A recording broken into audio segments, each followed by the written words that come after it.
All right, just wanted to explain some of these questions right here. This is just one student's, so don't really worry about what they wrote here, but listen to what I'm saying. So the first thing, when we're talking about explaining inter-American diplomacy, cooperation, and neutrality, and then the application and the effects of the good neighbor policy. So this question, the things that you really need to understand are, number one, what the good neighbor policy was. This was FDR's kind of new idea coming into his administration. Previously, the United States has a pretty long history of intervening in the affairs of Latin America and South America.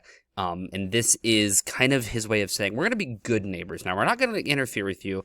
We're going to let you do your own thing. If you want to do this with your government, we're going to let you do it, even if it might not be best for us.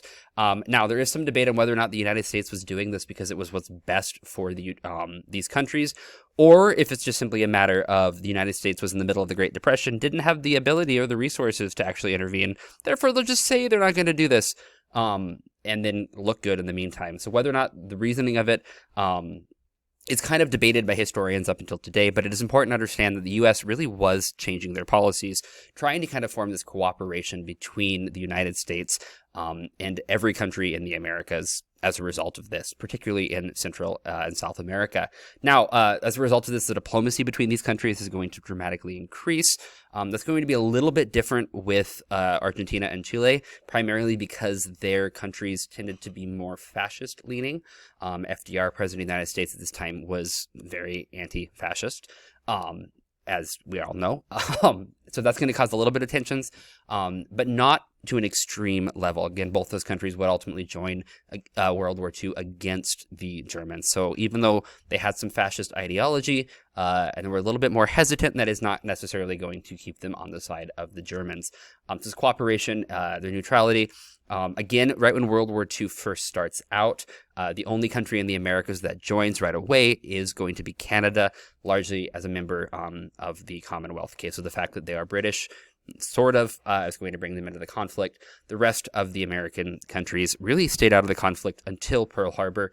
Once Pearl Harbor happens, the United States gets right in. Mexico gets right in. And I believe it was Peru or Brazil also gets right into the mix, which really goes to show the effects of these a positive effect of the good neighbor policy, because these countries would not have jumped into the fray so quickly if it were not for their increased relationship with the United States.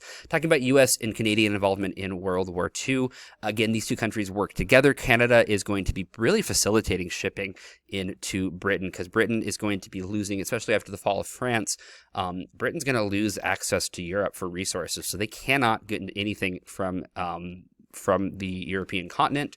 They can produce some on their own, but not enough to keep their economy and their country afloat. Therefore, they're going to have to look elsewhere. That stuff's going to be coming in primarily from the United States and Canada via Canadian shipping companies and the Canadian military. They would be escorted by the Americans as well. We have some of these arms deals going on, Lend-Lease, things like that. But that's going to be the big thing going on here. You're also going to get the joint patrols between the United States and Canada. For example, the Americans are going to allow Canadians to patrol Canadian or American waterways. You're going to get the United States and Canada working together. For example, at the D-Day invasion, they're really going to become they're separate forces, but they're going to really work together in a very strong way. Canada does have a little bit of an influence in the War in the Pacific as well, in a way different than the British would, simply because Canada is going to be bordering the Pacific, which is closer to Japan than Britain is going to be. If we're looking right here at social impacts of World War II and then conscription.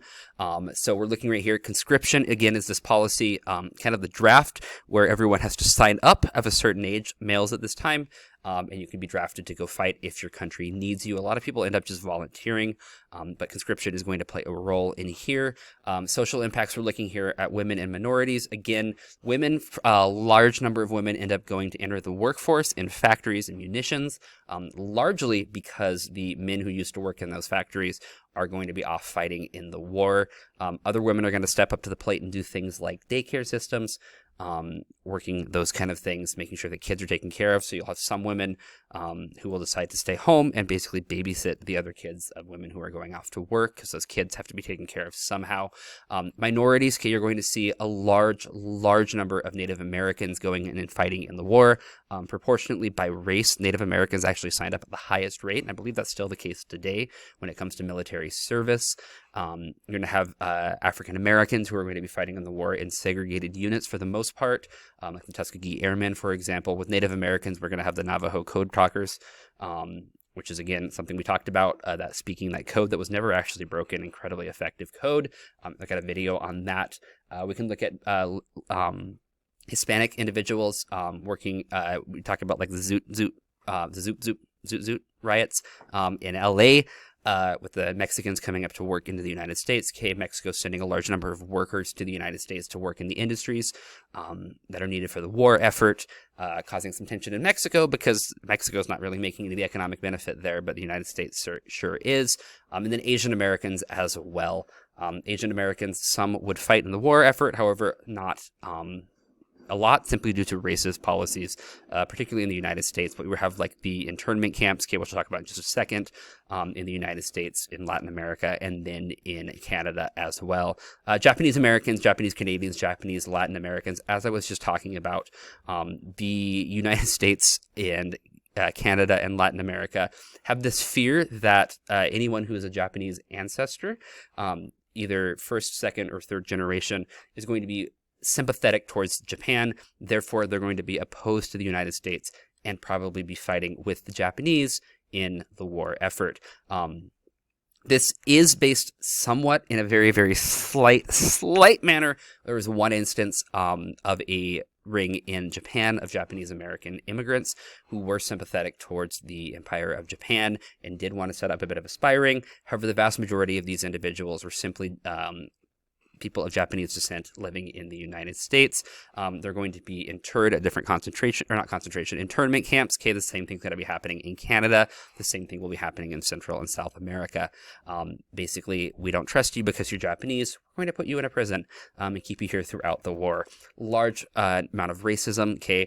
These individuals often would lose their homes. If they had a business, they would lose their business. And all around, not treated great. So that is all for this section. If you have questions or anything like that, please do let me know, and we'll take it from there. Otherwise, see you later. Good luck.